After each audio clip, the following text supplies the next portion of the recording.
Je vous montre à quel point c'est facile de préparer une pizza à la poêle tout aussi réussie et délicieuse que si elle avait été cuite au four. C'est la recette idéale à faire si vous manquez de temps ou si vous n'avez pas de four. Je dilue une demi-cuillère à café de levure de boulanger sèche et une demi-cuillère à café de sucre dans 130 ml d'eau tiède et je mélange bien. Dans un cul-de-poule, je mets 200 g de farine, une demi-cuillère à café de sel. Je mélange bien le tout. Ensuite, je forme un puits au centre dans lequel je viens casser un œuf. J'ajoute 20 ml d'huile d'olive, c'est environ 3 cuillères à soupe.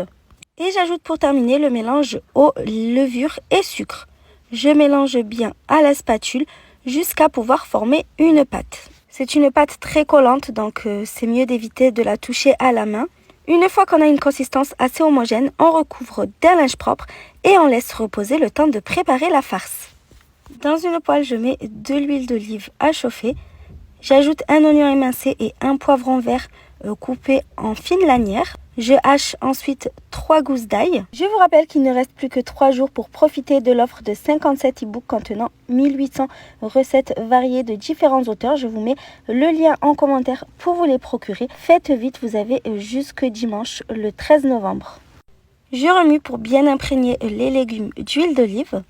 J'ajoute ensuite 250 g de bœuf haché, je les miette bien dans la poêle. J'assaisonne avec du sel, du poivre et du piment doux. Libre à vous de compléter avec les épices de votre choix. On remue bien le tout. J'ajoute ensuite une cuillère à soupe de concentré de tomate et j'ajoute un petit peu de persil haché. Je remue à nouveau le tout et on va bien laisser cuire la farce en venant remuer régulièrement jusqu'à ce que la viande hachée soit bien cuite. En fin de cuisson, j'ajoute 3 tranches de pastrami coupées en petits dés. Je mélange bien le tout avant de retirer du feu. Évidemment, l'ajout de la charcuterie reste facultatif.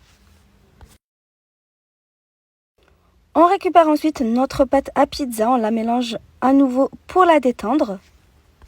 On prend ensuite une grande poêle anti-adhésive dans laquelle on va mettre un petit filet d'huile d'olive qu'on va bien étaler. Je retire l'excédent à l'aide d'un essuie-tout et je verse enfin ma pâte dans la poêle sur feu très doux. Je huile un petit peu mes mains pour pouvoir étaler la pâte facilement sans qu'elle colle aux doigts. Je l'étale bien contre les parois de la poêle. Et on va laisser notre pâte cuire tranquillement sur la première face, environ 5 minutes de cuisson. Et ensuite, on va la retourner de l'autre côté. À partir de ce moment-là, il va falloir faire très vite. On va ajouter un petit peu de coulis de tomate qu'on va bien étaler. Je le rappelle, la cuisson se fait à feu très doux pour éviter de brûler la pâte.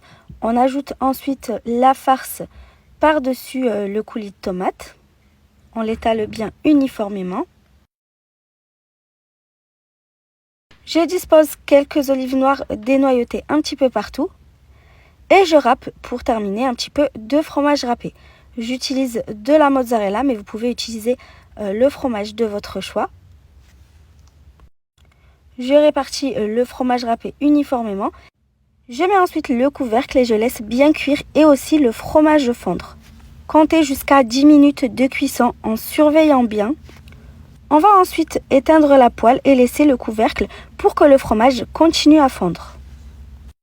Il ne reste plus qu'à déguster votre délicieuse pizza à la poêle. J'espère que la recette vous a plu. À bientôt!